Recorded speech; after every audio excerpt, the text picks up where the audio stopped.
Hi, I'm Kelly with Love is Greater Than Fear Development. This video is a mom's testimonial of her nonverbal autistic child's behavioral and developmental journey before he was exposed to the iPad, during the time he was on the iPad, and when they took the iPad away. And I am so grateful to her and to their nannies for their authenticity and their willingness to share their story, as I know it takes a lot of vulnerability to be able to come on screen and to be able to openly talk about their life and what they experienced. And I am doubly grateful that the family trusted me to help guide them through the process when I made the recommendation of removing screens from their little one's life. They never looked back, and they immediately implemented my suggestions. So I am so thankful to them for that. And I'm certain that this can help many others, as I know there's many others that are in this situation as well. So please feel free to share this and pass this around. And if this brought value, please like and subscribe. Thank you. Now on to the video. One huge thing with Jack is that he's nonverbal autistic, and so at first we were doing a lot of sign language, more thank you, and during the period of time before we gave him the iPad, he was really communicating with us through sign language, and that iPad took that away from him.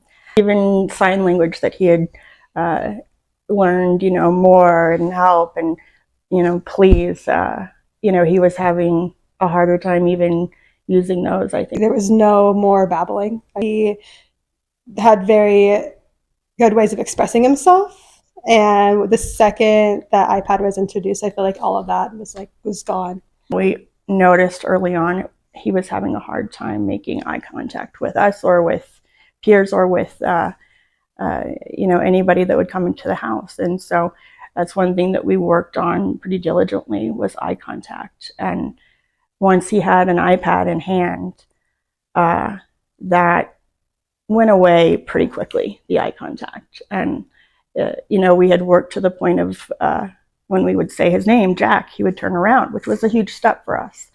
And with the iPad, he would, we'd say Jack, and he would just, have no response, keep looking at his iPad. And, this fun, laughable, sweet, smiling kid, he went away for a while, and it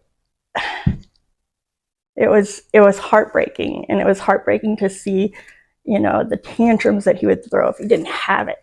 And, you think for a second, oh, well, that's making him happy. I want to give this to him. So here you go, Jack. But what it was doing was creating an addiction. Tantrums got horrible. The tantrums got worse and worse and worse the longer he had the iPad and device. He became aggressive almost. Even just changing his diaper, setting the iPad over to the side to change his diaper. He would just throw an absolute fit and kick and scream. And so yeah, he would get agitated. He would be frustrated constantly.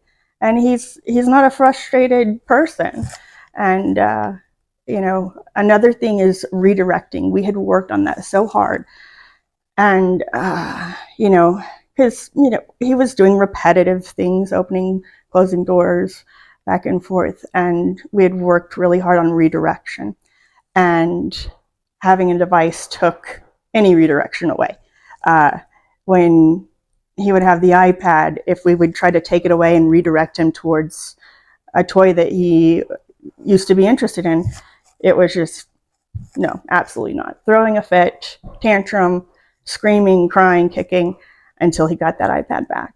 And so yeah, agitation was huge. Redirection went out the window.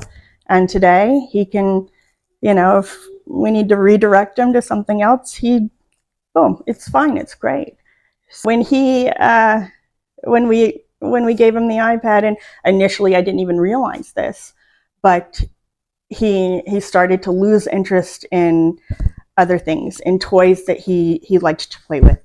He lost interest in learning new skills, which he enjoys, and he enjoyed before that, and he enjoys today. His interest in just his environment, the world around him, our two dogs. He didn't even pay attention to them because the iPad was the only thing on his mind, and it was on his mind all the time. Progressively, over the course of the 4 to 6 months that he was using his device, it progressively got worse and worse and worse, to the point that if he didn't have it in his hand, it was just a complete and utter meltdown. And he would scream, he would cry, he would kick. He would hit. Yeah. Until he got it, until he got what he wanted. And that was the hardest part, I think, about taking it away from him, was, just the tantrums and wanting to make him happy, yet knowing at the end of the day it's going to be so much better for him. Yeah. And it just slowly became an addiction, that he'd wake up from a nap and he would immediately start screaming if he couldn't find it or see it in the room. And it was an obsession, and he was, 2.5? Yeah. It was a straight addiction. Like, he couldn't do anything without it in his hand. He would eat and want it in his hand. He would be outside but still want it with him. It was like a constant battle. And he would hold it up against his body, and he would run back and forth from this front main room into the living room, just staring at it. And he'd come in here and sit on the chair and look at it. And then he'd run back into the living room and he'd stare at it and look at it. It was just, but there was no interaction with him. And taking it away was very hard. Yeah. We had, it wasn't an easy thing to do because of just the sheer meltdowns over the course of, how long do you think it took? A couple of weeks at least. A couple of weeks, yeah. The iPad was finally gone. He found toys again. He found books again. He found music and us. Like, he was just a whole new kid and was happy with, the stuff that he's had all along, but just completely forgot about it. He was back to himself. And I missed that little fun kid, and even though it was hard to take it away and frustrating, and it was work, and it was hard on all of us. It was hard on him. It was hard on me. It was hard on Julia. It was hard on his dad, but he's so much better for it now. And he's social. He started preschool. He's 3.5. He started preschool. He's social with his peers now. He plays the piano, which is really fun and cool. And I don't think he could have had that attention span to play and learn songs if he had just been holding that iPad all the time. He's nonverbal autistic, and so he's a lot more flexible with, if we're going somewhere, even to the park instead of the car, he'll, okay, we're going to go for a walk instead of going in the car this time, and he's okay with that. He's a 3-year-old boy, so, it's never perfect, or life before iPad. He was just this fun, great kid, and then iPad came along and it robbed him of so much, and it robbed us. When the iPad was gone, those self-inflicting, self-harm things that he was doing to his eye, to his forehead, or he doesn't do that anymore. And when he was using his device so much, his attention span to anything else was just non-existent. He didn't have any kind of patience or attention to anything else. And his attention span, as far as being able to learn songs on the piano, the little songs, Twinkle, Twinkle, Little Star, Mary Had a Little Lamb, but still being able to have the patience and the attention span to do that and work with me, and is something that, was a night and day difference from when he was using the iPad versus when we took it away from him. So with Jack learning to play the piano about 6 months or so after we took his iPad away, it was a real life situation. He was at a keyboard and or piano and learned to play several songs, and his little repertoire has gotten to be about 8 or 9 songs over the last year or so. And had he stayed on that iPad during, that time, and just seeing a piano on a keyboard on a screen, it wouldn't have clicked or transferred over to the real life thing. And that's something I've noticed. Eating was a big one. True, He would sit down to eat a meal and have maybe 1 or 2 bites and then move on and do something. He'd be hungry. He just wouldn't have the attention to sit there and eat. But definitely now he'll sit down and eat an entire meal. He'll even feed himself. So he's come a long way with that, for sure. Toys that he loved and played with all the time became obsolete. He didn't even notice them, I don't think. Mm-mm. And because his focus was just on that screen. And watching the before, during, and after was so eye-opening to me. It changed me and how I spend my time on my phone, on my iPad. It made me realize just our society in general, what a problem it is, but especially for kids. And boy, the younger you can take it away from them, the better. And I learned the lesson the hard way, but I'm glad I learned the lesson at least.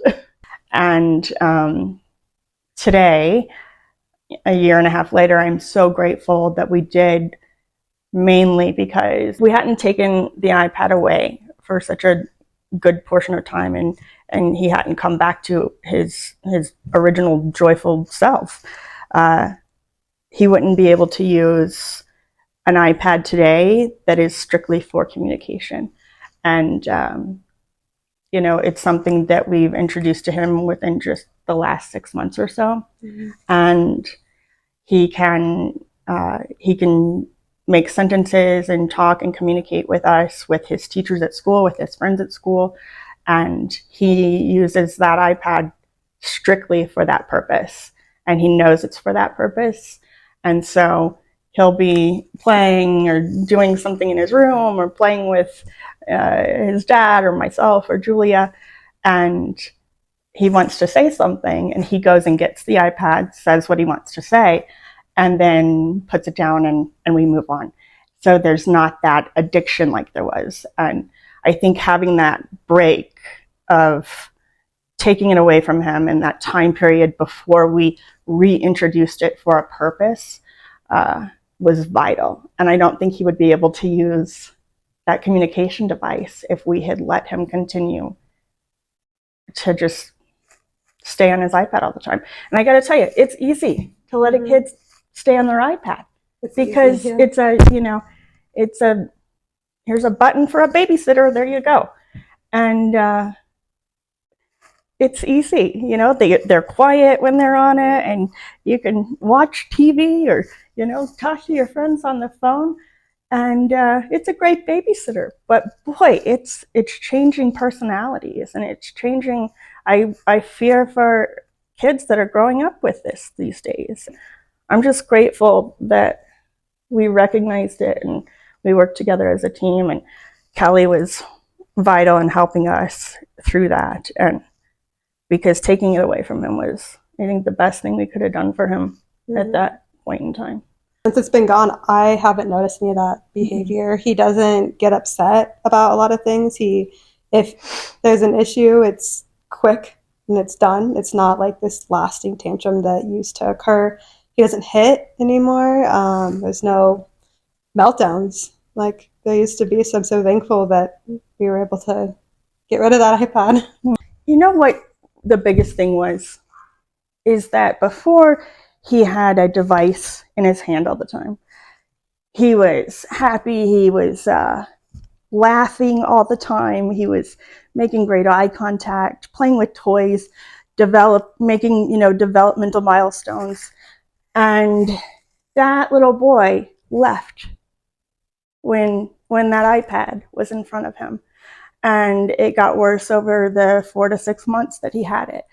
And although taking it away was it was hard because You know, the meltdowns were a little insane for a couple of weeks. My sleep fun Jack came back, and it was the best thing we ever did. Bring Jack a tablet, a screen, it took my kid away for that period of time, for that 6 months. And taking it away, although hard for those couple of weeks at first, was the best thing that we ever did.